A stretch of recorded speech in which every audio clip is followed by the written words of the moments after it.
Nakahukay na ba kayo? Nakahanda na. Sana nilaliman nyo, ha? Pag nangamoy yan at umalingasaw, nako, yari kayong dalawang mag-ina sa akin.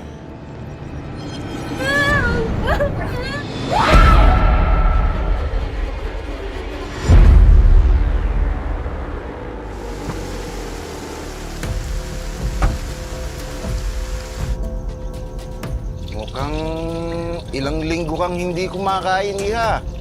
Sige lang, ibusin mo yan para sa'yo lahat yan.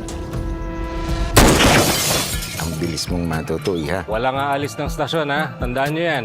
Break lang pwede. Customer is always right, ha? Gwapo talaga ni Sir Dave, no?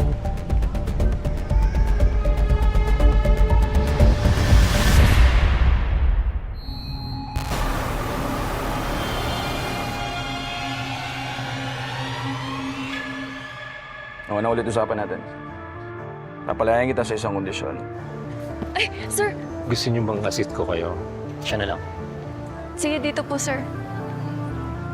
Susundin mo lahat ng mga iutos ko sa'yo. Itindihan mo. Parang anak na rin naman talaga ang turing ko sa'yo. Bakit inumaga ka naman ng uwi? O tapos nakikita ka, inihahatid ka ng boyfriend mong polis. Tawagan mo ka mamaya, ha? Utang ina, wag mo na akong gagampalain pa. Kung hindi, babalikan kita at ako naman ang manininga sa'yo.